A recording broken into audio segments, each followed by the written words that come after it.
Pokemon FireRed and LeafGreen are perhaps one of the most revolutionary Pokemon games to ever touch the Pokemon franchise. I used to play these games religiously as a child and decided to revisit them now as an adult, but this time with a catch. Hello everyone, if you're new here then let me introduce myself. My name is Jeff, but on here I go by Obscurity. I'm a Pokemon fanatic and I love Pokemon challenges. Recently I decided to revamp my entire channel and switch it into more of a Pokemon channel, seeing as I've always loved Pokemon and found myself never giving up on it. This is a story of how I challenged myself to beat Pokemon FireRed using only shiny Pokemon. Little did I know what I was getting myself into. For those of you that don't know, Pokemon's Generation 3 shiny rate odds are a whopping 1 in 8,092. I decided for my sanity I would change the odds to current day shiny rate odds, which are 1 in 4,096. Regardless of that, I knew what I was getting myself into was going to require a ton of patience, which truthfully speaking, I didn't think I'd have for this. I didn't use any other methods to boost my shiny rate odds, such as no Masuda method and no shiny charm. The rules for this challenge are relatively simple. I need to have a full team of shiny Pokemon before the Elite Four. I need to capture one legendary shiny Pokemon at some point in the run, and I'm not allowed to use any items in battle. Before we get into this video, I do want to give a huge shout out to the two PokeTubers that inspired me to do this challenge,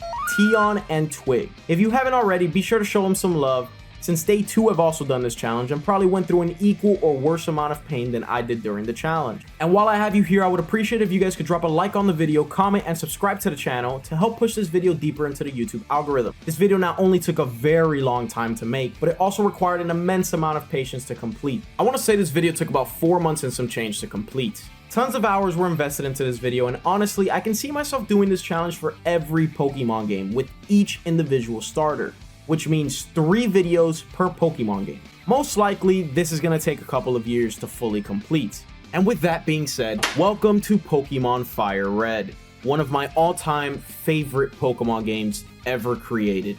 Sit back, relax, grab a drink, and enjoy. My story commences with me talking to Professor Oak and him being the generous guy he is, offering me my first Pokemon to start my adventure with. What he didn't know was that despite his generosity, these next few hours were going to be horrible for me because I only wanted his Pokemon if it was a shiny. For this shiny challenge, I decided I wanted to start with a Pokemon I usually never choose, and that was Squirtle. Resetting for Squirtle was not at all what I was expecting. I reset about 10 to 15 times a minute and managed to get my shiny Squirtle after about 3.5 days of soft resetting. After acquiring Squirtle, I fought our fan favorite rival. Of course, as you can expect, we destroyed him, and that was simply because we have a shiny and he doesn't. Loser. We then acquired Oak's parcel, delivered it to him, and in exchange he gave us a Pokédex and Pokeballs. I then traveled west of Vermilion City and encountered my rival once again. You would think this battle would go smoothly because of my shiny Squirtle, but nope, he actually beat me.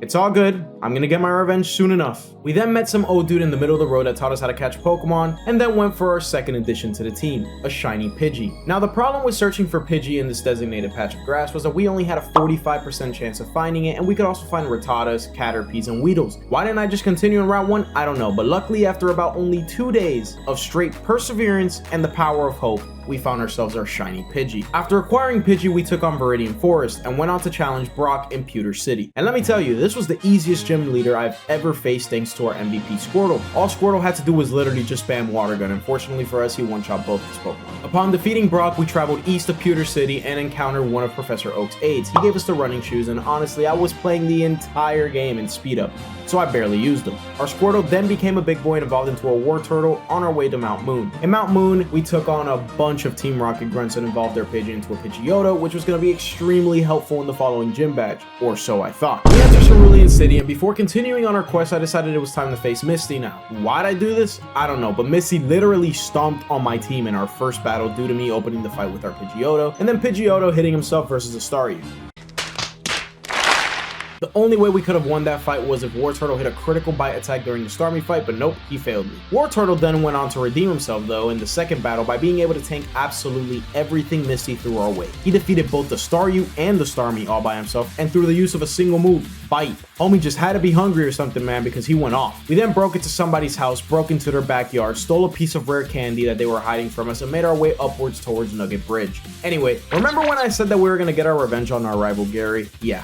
That time's now. Upon going north of Cerulean City, right before traveling on the Nugget Bridge, our rival stops us and basically tells us that he wants all the smoke again. But no need to fear because this time my team was ready. Gary made some serious upgrades to his team though. He's now rocking 4 Pokemon versus my 2. Our first fight is his Pidgeotto versus my War Turtle. War Turtle leaves a couple of nasty bite marks on his Pidgeotto, causing it to faint, and before letting War Turtle take all the spotlight again, I decided to bring out my Pidgeotto instead. He then brings out his level 18 Bulbasaur and Pidgeotto wipes the floor with. That'll teach him to evolve his Pokemon on time. But then he does it again. He brings out his level level 16 Abra next. Like, can somebody explain to me what the developers were thinking in giving Gary a level 16 Abra with only the move Teleport? Does Gary not know he can evolve his Pokemon? Kadabra would have literally destroyed my team. But whatever, Abra goes down with just 2 gust attacks, just like the Bulbasaur. And lastly, his final Pokemon's a Rattata, which I let War Turtle take care of on his own. And just like that, Gary was defeated. But I'm a vengeful person, and I promised myself I wouldn't let Gary defeat me ever again for the entirety of this run. We then defeat every other trainer on the Nugget Bridge and meet some clown who invites me to join Team Rocket. Like, brother, I'm my own villain. Why would I join a team of chumps like you guys who can't even get close to defeating my team? After defeating him, I continue upwards to the right where we find Bill stuck as a Clefairy. Don't even bother asking. I help turn him back into a human through his weird new machine, and he gives us a free cruise ticket. Let's go, man. That is the easiest way to get a cruise ticket ever. After getting my cruise ticket, I defeat more Team Rocket chumps and head towards Vermilion City. Underground, though, because these cops apparently are thirsty, and then they're expecting me to bring them something to drink instead of just getting it themselves. I don't know. So here we were now in Vermilion City, and before hopping onto my cruise, I decided to take on the task of adding a new team member. Little did I know that this was going to take absolutely forever. So long story short, the reason why this video took so long to make was because this Pokemon did not want me to find a shiny sprite. After about a month and a week of searching every single day, I don't even know how many hours it took, we finally ran into our soon-to-be newest member of our team, Drowsy. Now here's a fun fact, I didn't even bother to search to see what Drowsy's shiny sprite looked in the entirety of the time that we were searching for it. When I saw a fully pink female Drowsy show up, I instantly knew what I was going to nickname it. But I'm going to show you guys the nicknames that I came up with when the proper timing arrives. So yes, all my Pokemon will have nicknames. Upon catching Drowsy, I went on my vacation boarding the SS Anne. And right as I was about to help out the captain with his bad case of food poisoning, guess who stops us again? Yep. It was Gary, but just like last time, he opens up with his Pidgeotto, and this time, Drowsy was here to put the bird to sleep and then knock it out with 2 confusion. As you can see, Drowsy's already putting in valuable work as the newest team member. He then brings out Raticate, and I bring out my Pidgeotto. Pidgeotto hits the rat with just 2 Gust and a quick attack to finish the job. And then would you look at that, he brings out Kadabra. He actually finally evolved it. Oh my god. Let's go. Everyone knows how annoying that Alakazam can be endgame, but for some reason, Pidgeotto managed to take it down extremely easy with just 2 quick attacks. Finally, his Ivysaur appears. I wanted to give Pidgeotto some spotlight during this rival match, so I decided to keep him in. Pidgeotto uses Gust, but Gary has the nerve to put my Pidgeotto to sleep with a damn sleep powder. I guess I must have got him angry when I did the same with my Drowsy earlier. Oh no. I thought Pidgeotto would be a good bird and wake up, but nope. After a combination of Leech Seed and Vine Whip, Gary just destroyed Pidgeotto. No need to fear though, Drowsy's here. Once again, 2 confusions was all it took to take the Ivysaur down. I told you, I'm not letting Gary win another fight, and I mean that. After defeating Gary, we visit the captain and hand him some medicine, where in exchange, he gives us the HM Cut. Now, if I'm gonna beat this next gym leader, I'm gonna need another Pokemon that can learn the move Cut, since everyone in my team is literally useless at this moment. I evolved my Drowsy into a Hypno in hopes of learning Cut, but nope, no luck. Fast forward, we enter Vermilion City Gym and take on Lieutenant Surge. Quick disclaimer, if you noticed, I have 4 Pokemon with me, but only 3 of them are shinies, and that's because I caught myself a Meowth right before this gym for the sole purpose of being able to teach it Cut. In other words, an HM slave as people call it. And I'm only going to be doing this until I can find a Pokemon that I actually want on my team that can learn the move Cut. So here we go. Time to fight Lieutenant Surge. Surge opens up with a Voltorb and I open up with my Hypno. Yeah, I'm not gonna make this fight complicated at all for you guys. Let's just say Hypno's an absolute beast and I'm very happy to have added her to the team. I legit spammed Confusion and got rid of all 3 of his Pokemon. Just like that, the 3rd gym badge was acquired. He then went back to Cerulean City, where if you go east and use Cut, you can actually proceed with the main storyline of the game. We followed a path into Rock Tunnel, the most annoying cave in all of Pokemon history. No, I didn't want to get the HM Flash, so of course, we just pushed through it like a champ. I'm not gonna lie, I got lost a couple of times, but nonetheless, we found our way and entered Lavender Town. From Lavender Town, I went straight into Celadon City, where our next shiny was waiting for us. If you guessed it by now, I decided to hunt for a shiny Eevee. Honestly, I thought I was gonna be here for a very long time, but this was perhaps the fastest shiny I've ever gotten off a soft reset. This hunt took about 30 to 40 minutes before we found ourselves a shiny Eevee. You guys have no idea how excited that made me. In the same day, I got a shiny Drowsy and a shiny Eevee. I mean, look at how pretty shiny Eevee looks. As soon as acquiring that shiny Eevee, I instantly went straight into the mart and bought myself a Thunderstone where I would evolve this Eevee into a Jolteon. Whenever I decide to do this shiny run again, I'm probably going to shiny hunt Eevee every single time just to use different evolutions. But for this run, we stuck with Jolteon, and yes, I'm aware that it looks almost like a regular Jolteon, but I had no coverage against water or flying types, so I needed something that could put some serious numbers on the board. After attaining our Jolteon, I went on to challenge the 4th gym leader right away, knowing that I had a very easy battle ahead of me. So here we were, Erica versus Obscurity. I opened up with my Pidgeotto while she opened up with her Victory Bell. Honestly, I thought Pidgeotto was enough to take down the entire gym, but she paralyzed them, and Victory Bell decided to run my bird down with straight acid. How cool of her. Definitely not cool, dude. Like, what the hell? Maybe this isn't gonna be such an easy battle after all. Hypno comes out next, and never mind, the rest is history from here. Once again, an all-out confusion spam takes out the rest of Erica's team with plenty of ease. So let me ask you, do you think Hypno was a great addition to the team, or what? Because honestly, Hypno has carried the last 2 team fights on her back entirely. Just like that, another gym badge secured and halfway through with this run. 4 shiny Pokemon, 4 shiny badges to go alongside them. Alright, now it's time to take on some Rocket Grunts in their little secret hideout. You see, my question is, who actually hides a huge evil organization hideout in a gambling casino? And you're gonna tell me that not one single person noticed this entire time? Surely there are some big time gamblers that visit frequently, but nope, nobody sees a thing. Let's skip the boring Team Rocket Grunts and go straight to the big boss, Giovanni. This is our first fight versus the Team Rocket leader, and honestly, I wasn't expecting this to be a very difficult fight by any means, simply because I run a water type on my team, and I know he runs primarily ground types. Upon entering the battle, I forgot to switch out my Jolteon from the front of the team and thus had to take a hit from his Onix because of my switching. But nonetheless, Wartortle one-shots his Onix and his Rhyhorn with just 1 water gun. Then comes out his Kangaskhan, and I thought this wouldn't pose a problem for me because I taught my Wartortle Brick Break. Well, look at that damage. Yeah. We're screwed. And to make matters worse, he lands a Mega Punch on my Wartortle that leaves him with little to no HP left. Luckily for us, after switching to Pidgeotto, 1 quick attack was enough to finish the Kangaskhan off and grant us the first victory against Giovanni. After you defeat Giovanni, he leaves the Silph Scope out for us to get, and this is important because now we have to go to Lavender Town and actually proceed with our main quest. So when I arrived at Lavender Town, I went straight to the Pokemon Tower where our rival was awaiting us again. It feels like I just battled him on our cruise and now we're back to another fight. But this time, my team was even more prepared to face him. He opens up with his Pidgeotto, and long story short, I think the bird no longer had any feathers left after a nasty shockwave from my Jolteon. Then Mr. Genius here, I mean Mr. Gary, decided to bring out Gyarados, a Pokemon with a 4 times weakness against my Jolteon.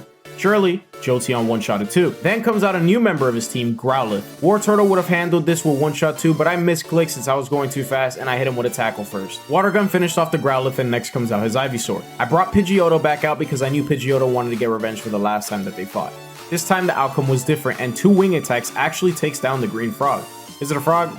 I don't even know anymore. Last but not least, the only Pokemon on his team that I genuinely fear endgame, Kadabra. But no need to fear because Wartortle has some really sharp teeth apparently. 1 bite attack knocks out the Kadabra. Like, dude. Wow. Anyway, easy as usual, let's go save an old man. Team Rocket Grunts of course had to get in the way of my heroic moment, but that wasn't going to stop me. After saving the elderly man from those cruel Team Rocket Grunts, I decided it was finally time to give my entire team nicknames. I wasn't originally planning on doing this, but after acquiring Drowsy, I knew I had to. Alright, you guys ready for the reveal? Let's show off the new and improved team. I introduced to you Raphael the Wartortle, Marco the Pidgeotto. By the way, if you understand where this reference is from, list it down below in the comments. Let's see who knows their stuff. Zeus the Jolteon, and last but not least, I had to save the best for last, Barbie the Hypno. Well, now that everyone on our team has a nickname, let's continue traveling and get a hold of our newest shiny addition to our team, and that is the one and only Snorlax. The shiny Snorlax soft reset was horrible. Not only did I encounter shiny Sprite twice, but it also took upwards of almost 2 full months of searching before I finally acquired it. And best of all, the first time I found it shiny was maybe 4 hours into the first day. This could have been one of my fastest shinies ever, but it turned out to be one of my longest. Anyway, we caught the Snorlax and named it Albert. Look, don't judge me, this was the first nickname that I ever gave my Snorlax back when I was a kid. With our newest addition to the team, next came Fuchsia City. Now, I don't remember if I'm supposed to do Saffron City before Fuchsia City, but we did Koga's gym first. But before that, we actually acquired a few new goodies. We traveled across the entire Safari Zone, got ourselves Surf, and then talked to a guy in a home near the Pokemon Center and got Strength. Okay, now we can fight the gym leader.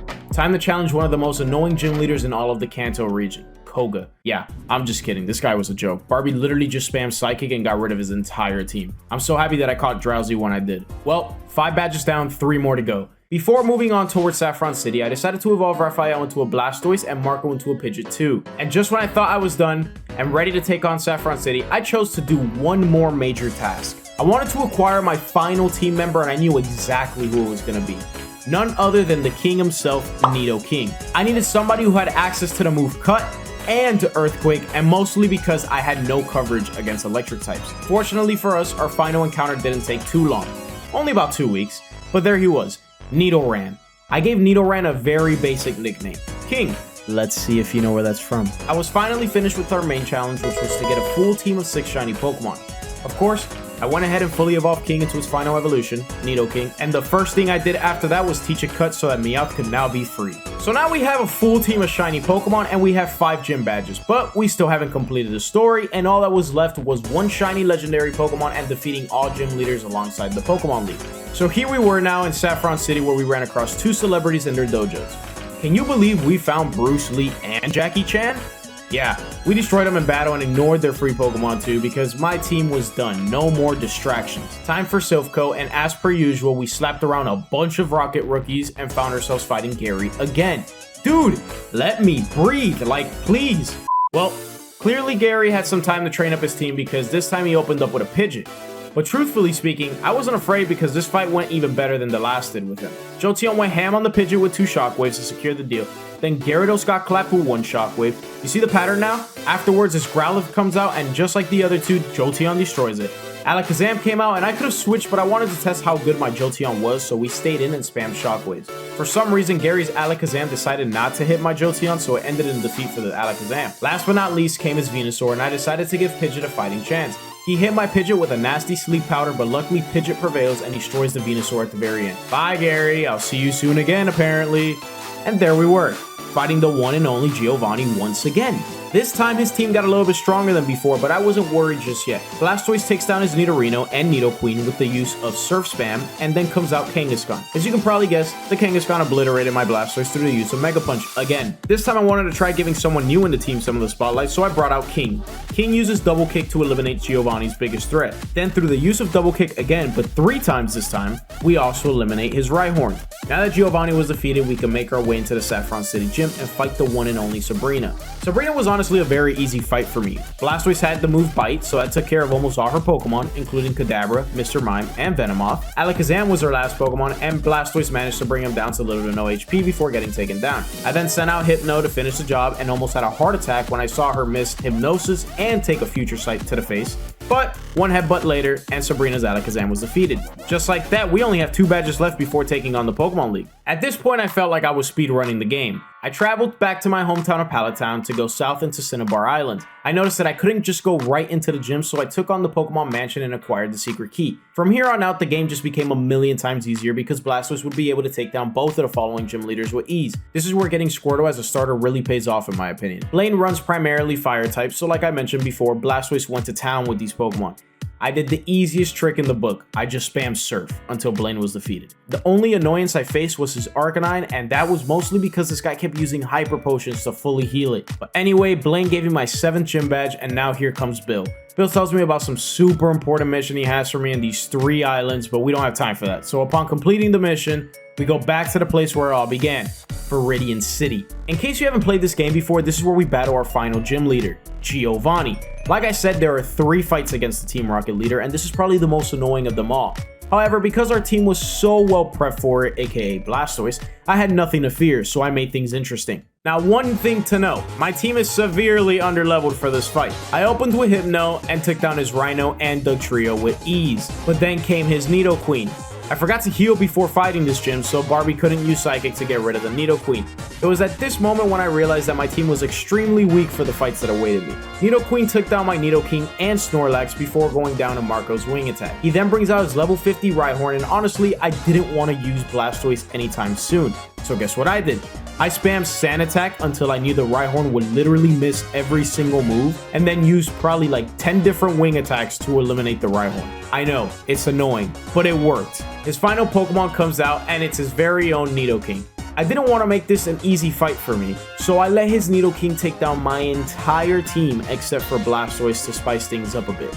After losing my entire team, you already know what happened. Blastoise came out and used Surf one time and destroyed the Nidoking. And just like that, every gym badge is acquired. Now, I really wasn't thinking about the next fight, and I accidentally ran into Gary. Luckily for us, our team has great coverage against his team, so there was nothing to truly be afraid of besides the level gap. Jolteon deletes his Pidgeot from existence with 2 Shockwaves again, and he counters me with his Rhyhorn. Blastoise clearly didn't have much fun in the last gym, so this time I used Hydro Cannon to eliminate the Rhyhorn. Gary then brings out his Venusaur. Let's just say Marco wasn't enough for the Venusaur this time, so Barbie had to take control.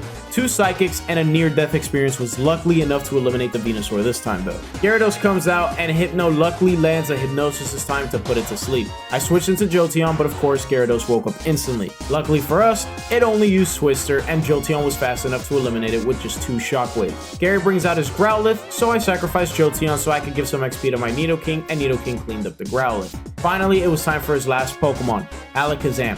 Why did this guy keep leaving the Alakazam for last? Anyway, I sacrificed my Nidoking so I could have a clean switch in on his Alakazam and really start doing some numbers on it. Originally, I was going to use Blastoise, but instead I chose to stick to Snorlax. My Snorlax was literally only level 31. Snorlax used Yawn to put the Alakazam to sleep and then spammed 2 strengths and down goes Gary's final threat.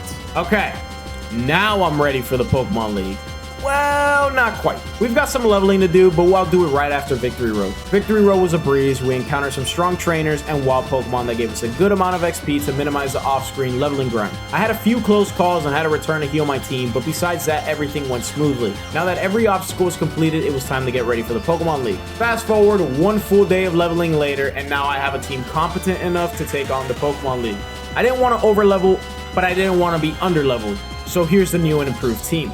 Zeus at level 58, Barbie at level 57, Marco at level 57, King at level 57, Albert at level 57, and lastly, Raphael at level 58. Now this looks like a team that's more than well prepped for the Elite Four. Here we go. Our first Elite Four member was Lorelei. Lorelei opens up with her Dugong and Jolteon went straight to work with it. Jolteon lands 2 successful Shockwaves on it to take it down, and then Cloyster comes out. Cloyster somehow managed to land 2 Protects in a row to delay the inevitable, but luckily for us, Jolteon then proceeded to take it down with just 1 Shockwave. Now her Slowbro comes out, and you can guess what happens next. Jolteon destroys yet another Pokemon with just Shockwave. Her second to last Pokemon's one hell of a tanky beast, Lapras. Shockwave only does around half of its HP, and then with the use of a Citrus Berry, it heals back up, so it's not in range of a knockout anymore.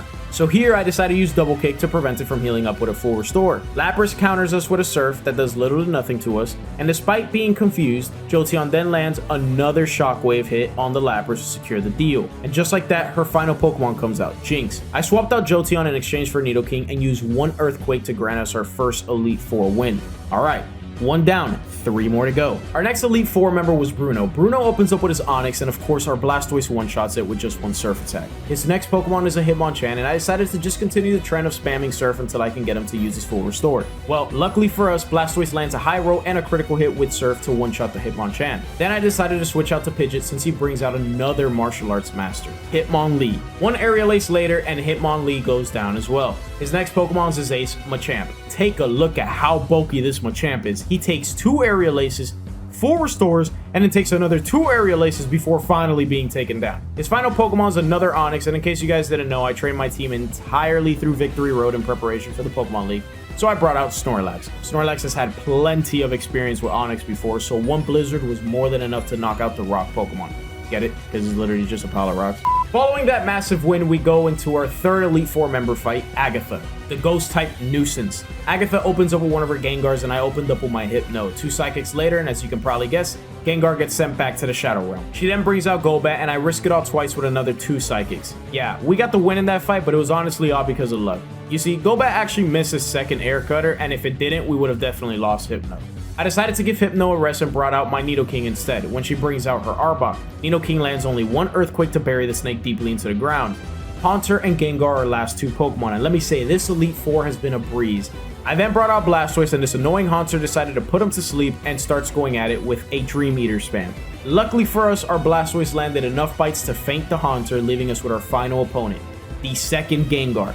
This Gengar was probably more annoying than the Haunter because it also could put our Blastoise to sleep and then lands a Nightmare on us. Hypno wanted to avenge our fallen comrade, but Gengar outsped us, so GG. I gave Snorlax another opportunity to do what's right, and he actually delivered. One Blizzard freezes the Gengar, and then 2 Fire Blasts were just enough to eliminate Agatha's biggest threat. Finally, we won that battle. The final Elite Four member was Lance. Lance opens up with his Gyarados, and yeah, one shot. Then comes out Dragonair, and we use our very own Snorlax again. This time, I wanted to give Snorlax some spotlight since he hasn't seen many fights thus far. One Blizzard eliminates the first Dragonair.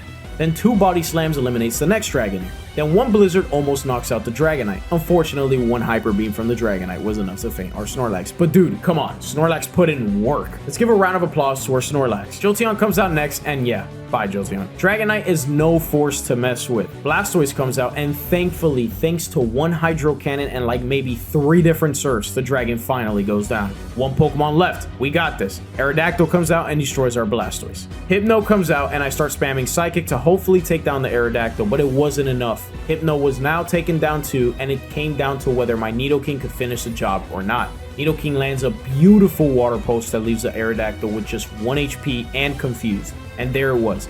Aerodactyl hurt itself in confusion and gave us the free win. Lance, I gotta give it to you, pal. You are a menace. And all that awaited us was one final opponent. And if you haven't played this game, the Pokemon champion is, of course, Gary. I'm so tired of fighting him. Can you believe that the guy that we've been slapping around silly the entire game turns out to be the Pokemon champion? Well, we're gonna have to do it once more. Pidgeot versus Jolteon for the last time. Nothing's changed. 2 Shockwaves and the bird is finally defeated for good this time. This time Gary brought out a Rhydon following the Pidgeot knockout, and of course I instantly switched into my Blastoise to secure an easy defeat for the Rhydon. He then brought out Venusaur, and I decided to throw out our very own Pidgeot in for a fighting chance. Yeah, why is Venusaur just spamming Sunny Day and Synthesis? Like, come on, man. Just go down already. And then, of course, Venusaur lands a Solar Beam on my Pidgeot. Like, dude, just like the last time to bring out Hypno again and hope for the best. Thankfully for us, 1 Psychic was enough to take down the Venusaur. Of course, his Gyarados comes out, which means we know what we have to do. Jolteon Shockwave to the rescue. After that massive defeat for Gyarados, he brings out his Alakazam. So we sacrifice our Jolteon and then bring out Blastoise in hopes of being able to knock this thing out with just 1 bite or 2. But this time it wasn't enough. Time for the last resort, Snorlax. Snorlax, use Blizzard Attack. Down goes the Alakazam. His final Pokemon was Arcanine, and I thought maybe Snorlax could take it out, but nope. No need to fear though, the end is very near. I bring out Nidoking, and you guessed it, Earthquake for the title of champion. And just like that, we did it. What a journey it has been. But our story doesn't end here. You know what time it is. Time for us to hunt a shiny legendary Pokemon, and since this is the first of the series, what better shiny to hunt than the one and only Mewtwo? The one thing that annoyed me though was I had to complete the post-game. I'm not the biggest fan of the post-game in this game. But anyway, we slapped around some rocket grunts, and a little fast forward later, we made it to Mewtwo's cave in Vermilion City. So I'm not gonna lie, this hunt tested my absolute patience. I was truly thinking about giving up and hunting something else, but at that moment, there it was. Shiny Mewtwo. Remember when we got that free Master Ball from the Silphco president or whatever he is? Yeah, we saved it for this very moment. But before I catch this Pokemon and end the video, I would like to thank everyone who watched, and if you made it this far, I want to confuse the rest of the audience that didn't make it this far. So let's comment something different like, why didn't you catch the Ho-Oh in Pallet I'm extremely grateful for all the new faces the channel has seen, and hope you guys are excited for the amount of content I plan on making for Pokemon in the coming months. And honestly, maybe even years. Last thing I'm going to ask for you all is to please subscribe to the channel. I really want to see if I can hit 2,000 subscribers before the end of the year. Thank you guys again, and look at this newly acquired Mewtwo. Thank you guys, and I will see you in the next one. Obscurity out.